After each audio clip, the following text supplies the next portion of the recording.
የመጀመሪያይቱ ወደ ጢሞቴዎስ ምዕራፍ 3 ማንም ኤጲስቆጶስነትን ቢፈልግ መልካምን ሥራ ይመኛል የሚለው ቃል የታመነ ነው።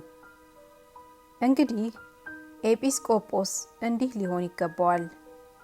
የማይነቀፍ የአንዲት ሚስት ባል፣ ልከኛ፣ ራሱን የሚገዛ፣ እንደሚገባው የሚሰራ፣ እንግዳ ተቀባይ፣ ለማስተማር የሚበቃ፣ የማይሰክር፣ የማይጨቀጭቅ፣ ነገር ግን ገር የሆነ፣ የማይከራከር፣ ገንዘብን የማይወድ፣ ልጆቹን በጭምትነት ሁሉ እየገዛ የራሱን ቤት በመልካም የሚያስተዳድር ሰው ግን የራሱን ቤት እንዲያስተዳድር ባያውቅ የእግዚአብሔርን ቤተ ክርስቲያን እንዴት ይጠብቃታል?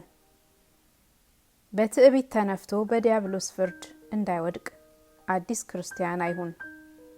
በዲያብሎስ ነቀፋና ወጥመድም እንዳይወድቅ በውጭ ካሉት ሰዎች ደግሞ መልካም ምስክር ሊኖረው ይገባል።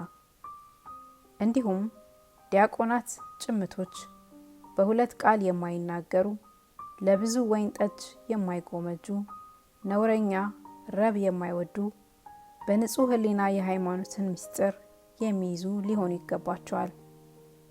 እነዚህም ደግሞ አስቀድመው ይፈተኑ፣ ከዚያም በኋላ ያለ ነቀፋ ቢሆኑ በዲቁና ሥራ ያገልግሉ። እንዲሁም ሴቶች ጭምቶች፣ የማያሙ፣ ልከኞች፣ በነገር ሁሉ የታመኑ ሊሆኑ ይገባቸዋል። ዲያቆናት ልጆቻቸውንና የራሳቸውን ቤቶች በመልካም እየገዙ እያንዳንዳቸው የአንዲት ሴት ባሎች ይሁኑ። በዲቁና ሥራ በመልካም ያገለገሉ ለራሳቸው ትልቅ ማዕረግና በክርስቶስ ኢየሱስ ባለው እምነት ብዙ ድፍረት ያገኛሉ። ፈጥኜ ወደ እናንተ እንድመጣ ተስፋ አድርጌ ይህን እጽፋለሁ። ብዘገይ ግን በእግዚአብሔር ማደሪያ ቤት መኖር እንዴት እንደሚገባ ታውቅ ዘንድ እጽፍልሃለሁ። ቤቱም የእውነት አምድና መሰረት የሕያው እግዚአብሔር ቤተ ክርስቲያን ነው። እግዚአብሔርን የመምሰል ምስጢር ያለ ጥርጥር ታላቅ ነው።